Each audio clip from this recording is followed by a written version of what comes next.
প্রিয় দর্শক, আপনি তো এসআইয়ের ফর্ম ফিল আপ করে বিওএল এর কাছে জমা দিয়েছেন। বিওএল কি আপনার ফর্মটি সরকারি দপ্তরে জমা করেছে কি করেনি, আপনি কিভাবে বুঝবেন? খুব সহজেই বুঝে নিতে পারবেন আপনার হাতের মোবাইলটি দ্বারাতে। চলুন দেখা যাক ভিডিওতে। প্রথমে আপনার মোবাইলে গুগলে চলে যাবেন, সেখানে গিয়ে ভোটার পোর্টাল লিখে সার্চ করবেন।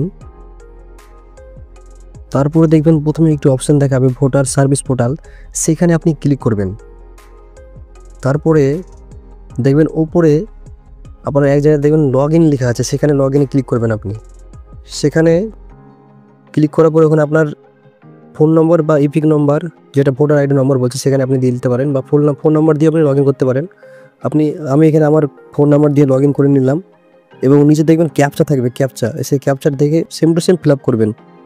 তারপরে রিকোয়েস্ট ওটিপিতে ক্লিক করবেন।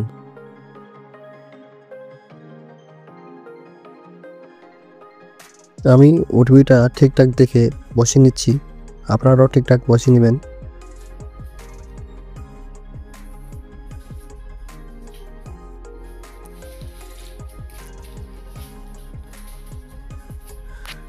ডান দিকে দেখবেন সবুজ রঙের এক জায়গায় লেখা আছে, সেখানে দেখবেন ফিল এনুমেশন ফর্ম লেখা আছে, ফিল এনুমেশন ফর্ম, সেখানে আপনি ক্লিক করবেন। সেখানে ক্লিক করার পরে এখানে আপনার স্টেট আপনি বেছে নেবেন, মানে রাজ্য। তারপরে আপনি এখানে আপনার এপিক নম্বর দিয়ে সার্চ করে দেখবেন। আমি এখানে আমার এপিক নম্বর দিয়ে দিচ্ছি, দেখুন তারপরে কী হলো, যেটা এখানে বলছে your form has already been submitted, মানে এই ফর্মটা বিওএল আমার সাবমিট করে দিয়েছে সরকারি দপ্তরে, মানে এটা সাবমিট হয়ে গেছে। এরপরে আপনাদেরকে আরও একটি ইপিক নম্বর দিয়ে দেখাবো, যেটা বিওএল এখনও সাবমিট করেনি। চলুন ওটা দেখাই আপনাদেরকে। এখানে আবার আমি রাজ্য সিলেক্ট করে নিলাম, তারপরে আবার নতুন একটি ইপিক নম্বর আপনাদের দিয়ে দেখাচ্ছি। দেখুন,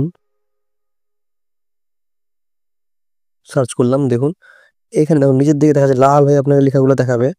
এর মানে আপনার ফর্মটি এখনও বিওএল সাবমিট করেনি সরকারি দপ্তরে। ভালো করে লেখাগুলো দেখুন, বুঝতে পারবেন। আশা করছি আপনারা এই ভিডিওটি দেখে অনেক উপকৃত হবেন। যদি আমার এই ভিডিওটা আপনাদের একটু ভালো লেগে থাকে তবে অবশ্যই শেয়ার করবেন এবং সবার কাছে পৌঁছে দিবেন। ধন্যবাদ।